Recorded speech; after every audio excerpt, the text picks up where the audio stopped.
No mundo moderno, todos nós temos uma lista interminável de coisas que poderíamos estar fazendo. Quanto mais realizamos, mais temos que realizar. Se a gente quiser dedicar tempo às coisas mais importantes, aquelas que realmente valem a pena, não podemos simplesmente acelerar os nossos esforços incessantemente. Em vez disso, a gente precisa de uma abordagem mais holística para as nossas rotinas diárias, para as nossas prioridades e para a nossa vida. Seja muito bem-vindo a mais um episódio do Clube do Livro, a série onde eu resumo os principais insights e ideias de alguns dos meus livros favoritos. E hoje a gente está falando desse livro aqui, Make Time, ou Faça Tempo na versão em português, Como Focar no que Importa Todos os Dias, dos autores Jake Knapp e John Zeratsky. O Jake e o John ambos trabalharam no Google. Eles passaram suas carreiras projetando vários produtos como Gmail, YouTube. Então eles têm uma visão única sobre por que esses serviços são tão atraentes e, o melhor, como evitar que tomem conta das nossas vidas. O Faça Tempo é um livro sobre produtividade e ele apresenta um quadro de 4 partes sobre como podemos focar nas coisas que mais importam pra gente. Além disso, além dessas 4 partes, o livro traz mais de 80 táticas diferentes. De certa forma, uma das principais premissas desse livro é que ele não é um livro de produtividade muito prescritivo. É mais o caso de você reconhecer que não existe uma abordagem única e exclusiva para produtividade. Então, a ideia é que você entenda olhando o quadro ali com os 4 quadrantes, depois escolha as táticas que melhor funcionem para você. Mas antes da gente chegar ao quadro e às táticas, vamos começar com uma pergunta muito importante. Por que a vida é tão ocupada? E na realidade tem muitas coisas que contribuem para isso, mas as principais, segundo o livro, são o bonde da ocupação e as piscinas infinitas. Eu vou explicar cada uma delas. O bonde da ocupação, na versão em inglês do livro, é chamado de bandwagon. E esse efeito bandwagon, ele é um nome dado a um tipo de viés cognitivo. Esse efeito ele narra a tendência mental que nós possuímos como seres humanos, de nos ancorarmos na decisão já tomada pela maioria das pessoas ao fazer as nossas próprias escolhas.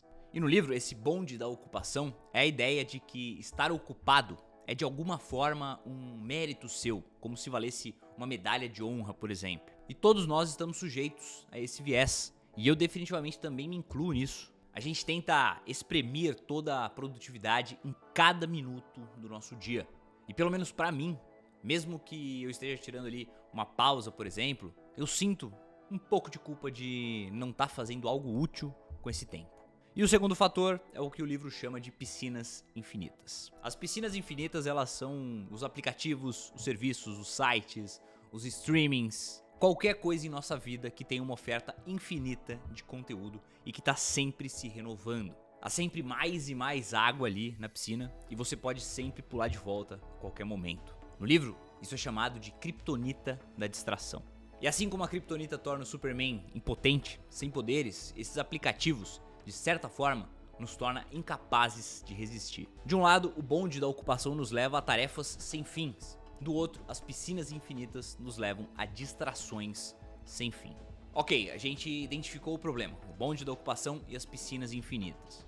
Mas o problema é que sem um quadro adequado para lidar com isso, nós tendemos a depender só da nossa força de vontade. A nossa ideia com isso é a seguinte: essas ações elas se tornam habituais, não são coisas que você está ativamente decidindo gastar tempo naquele serviço, naquele aplicativo, naquele streaming, mas você está fazendo isso simplesmente por hábito. E você não pode contar só com a força de vontade para contrariar essa força do hábito. Na verdade, tem uma tonelada de pesquisas científicas sobre isso. Então, isso não é uma observação original aqui do livro ou desse vídeo, mas é o bom e velho hábito versus força de vontade. E os hábitos sempre vão vencer. O que a gente precisa é de um sistema que possamos construir os nossos hábitos produtivos. E é aí que entra o quadro de 4 partes. A estrutura do livro Faça Tempo é baseado em um quadro simples, de 4 passos repetidos todos os dias. Destaque, foco, reflexão e energia. O livro não é como se fosse uma única receita. Passo 1, passo 2, passo 3, passo 4, mas sim um livro de receitas. Receitas diferentes que podem ser usadas dependendo do que funciona melhor para cada um. Imagina que você pega ali um livro de receita e tem um monte de coisa diferente ali para você fazer. Ninguém pega um livro de receita e fala, beleza, vamos fazer aqui a primeira receita, amanhã eu faço a segunda, depois eu faço a terceira receita. Ninguém faz isso. Você pega, folheia o livro de receitas, escolhe, encontra ali as que parecem boas pra você e você faz. E é exatamente assim que esse livro aqui é estruturado. O primeiro passo é decidir pelo que você realmente quer criar esse tempo a mais na sua rotina. E isso envolve descobrir o que o livro chama de destaque diário. A hipótese do destaque é que se você definir uma única intenção no início de cada dia, você será muito mais satisfeito, alegre e eficaz. A ideia do destaque diário é que cada dia escolhemos uma única atividade que vamos priorizar. Nós vamos meio que proteger a nossa agenda, blindar ela. E o destaque pode ser qualquer coisa. Pode ser terminar um trabalho, fazer um exercício ou até mesmo simplesmente dar uma caminhada. Obviamente não é a única coisa que você vai fazer no dia, mas é definitivamente a coisa que você quer ou precisa fazer naquele dia. Como o Jake e o John falam no livro, focar em um destaque diário impede a disputa entre distrações das piscinas infinitas e as demandas sem fim do bonde da ocupação. O livro revela um terceiro caminho, sendo intencional e focado sobre como você gasta o seu tempo. Desde que eu li esse livro aqui, todos os dias agora eu estabeleço pra mim mesmo um destaque diário, coisa mais importante que eu tenho que fazer naquele dia. E é essa coisa que eu me apego, é essa coisa que eu foco. E embora eu tenha um monte de outras atividades, um monte de tarefas pra fazer na minha lista, eu sempre me certifico que essa é a coisa mais importante. O próximo passo é como escolhemos o nosso destaque diário. E o livro fala que pode ser literalmente qualquer coisa, o que você quiser. Mas o John e o Jake, os autores, eles falam que se você está com dificuldade de escolher o destaque diário, você pode pensar em uma dessas três maneiras: urgência, satisfação ou alegria. O ponto é que desde que a gente defina um foco para o nosso dia, isso nos permite criar mais tempo para isso. E no livro, eles têm 7 técnicas diferentes para descobrir qual é o nosso destaque diário. Então eles têm um monte de métodos para realmente criar o tempo para você fazer esse destaque. Um que eu gosto muito de usar é que antes de dormir, eu faço um checklist das minhas tarefas principais para o dia seguinte. Eu uso o bloco de notas mesmo do celular e eu sublinho e boto em negrito qual é o meu destaque para aquele dia. Então quando eu tô planejando a minha rotina, eu penso na minha cabeça, ok, eu quero fazer o meu destaque diário de amanhã entre, por exemplo, as 14 e as 16. Ou não, vou fazer o destaque diário como primeira atividade do dia. Mas eu sempre defino isso quando eu monto meu checklist no dia anterior. E agora que a gente escolheu o nosso destaque diário, o passo número 2 no quadro de 4 partes é o foco. E a hipótese do foco é que você precisa criar barreiras ao redor desse bonde da ocupação e das piscinas infinitas. Fazendo isso, você aumenta muito o seu poder de foco. Esse passo é sobre defesa. Então, se o primeiro passo ele é ofensivo, para que eu quero criar mais tempo? O foco é defensivo. Então é como eu gerencio a minha atenção, como eu evito ser sugado para outras coisas que estão acontecendo no mundo, para que eu possa permanecer aqui focado naquela coisa que importa. Nessa parte do livro, a ideia é realmente entender esses mecanismos do que te distrai, para que você possa justamente cortá-los. Você pode quebrar esses loops de hábitos para que não tenha que simplesmente cerrar os punhos e fazer isso na força de vontade, para resistir ficar vendo as notificações do celular. Elas simplesmente não estarão lá para você. E aqui vai uma citação legal do livro.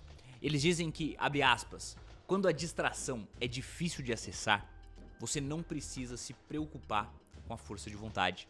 Você pode canalizar a sua energia para criar mais tempo ao invés de desperdiçá-la. Fecha aspas. Então o ponto é o seguinte, como a gente sabe que vamos ser distraídos por vários dispositivos, aplicativos e a gratificação instantânea dessas piscinas infinitas, a gente precisa aumentar o atrito de modo que fisicamente se torne mais difícil de usar essas coisas. E o livro ele traz 44 táticas diferentes, das quais a gente pode escolher e selecionar para gerenciar todas as distrações aí em nossas vidas e realmente focar naquilo que vale, naquilo que interessa. Obviamente, isso é muita coisa para colocar em um único vídeo do YouTube, mas algumas que eu gostei muito, que eram novas para mim quando eu li o livro e eu realmente comecei a implementar na minha vida, são, por exemplo, o bloqueio da criptonita, da distração, zerar as notificações do celular, a redefinição de expectativas, o pulverizar o destaque. São várias táticas e técnicas que você consegue implementar de forma muito natural na sua rotina. E se você quiser saber mais, você vai ter que ler o livro,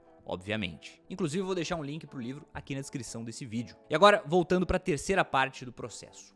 Energia. A hipótese da energia é que se você viver um pouco mais como um humano pré-histórico, em alguns quesitos, você vai melhorar a sua energia mental e a sua energia física.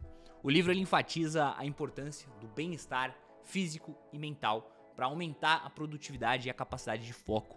Os autores argumentam que para realmente fazer o tempo trabalhar a nosso favor e dar prioridade às tarefas que mais importam, a gente precisa garantir que o nosso corpo e a nossa mente estejam em ótimas condições. Isso significa cuidar da nossa saúde através de bons hábitos alimentares, exercícios físicos, regular o sono, práticas de mindfulness ou meditação. Enfim, a energia nesse contexto vai além da simples gestão de tempo.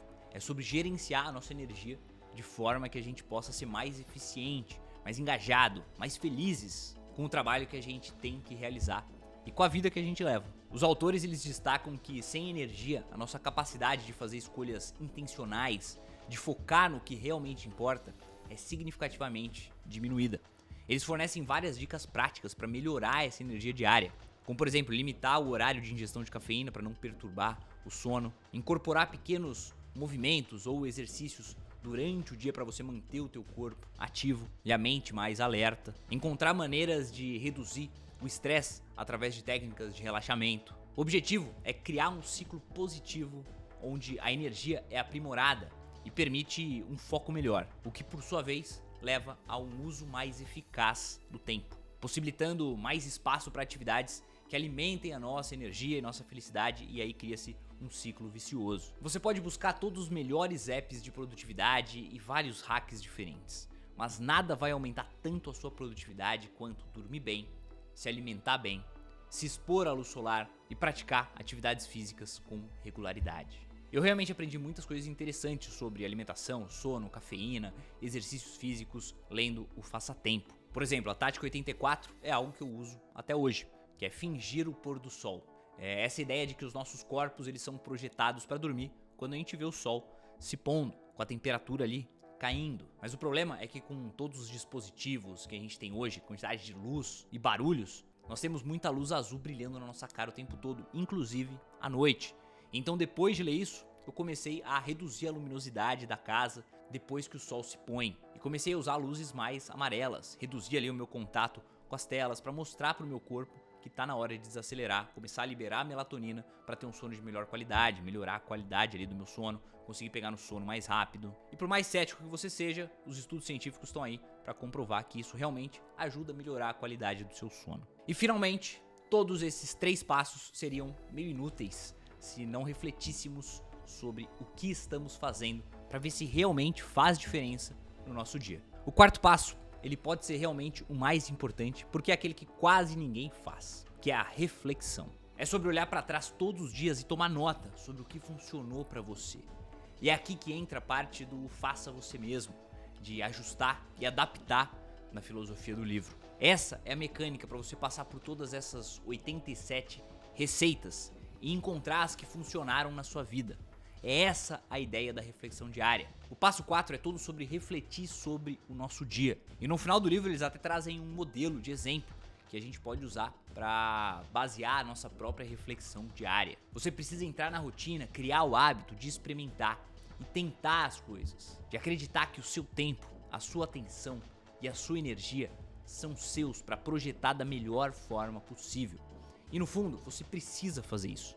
Você não pode apenas fazer o que alguém diz para você fazer pro resto da sua vida com o seu próprio tempo. Não é uma fórmula mágica que você simplesmente pega, lê o livro, segue os passos e vai ser feliz pro resto da vida com uma vida perfeita. Você tem que assumir essa responsabilidade de fazer o seu tempo ser seu, experimentar com ele e descobrir o que funciona melhor para você. Todo esse negócio de produtividade não é sobre só ler um livro ou assistir um vídeo no YouTube. E é isso, e acabou. Todos nós deveríamos estar no controle do nosso próprio tempo. E se não estamos, então a gente precisa entender o quadro, experimentar diferentes técnicas e finalmente fazer o tempo ser nosso. Eu vou finalizar o vídeo com uma citação que tem no final do livro, do Howard Thurman, que diz o seguinte: não se pergunte o que o mundo deseja. Pergunte-se o que faz você se sentir vivo. E então vá atrás disso. Porque o mundo precisa de gente cheia de vida. Antes de sair, não esquece de deixar o like se você gostou do vídeo, se acrescentou algo na sua vida, um canal que tá começando, cada like importa demais pra mim, então dá essa força. Se inscreve no canal se ainda não tiver inscrito para não perder os próximos conteúdos e para me incentivar a produzir cada vez mais vídeos de qualidade para ajudar você na sua vida. No vídeo de hoje é isso, obrigado por assistir e até o próximo vídeo.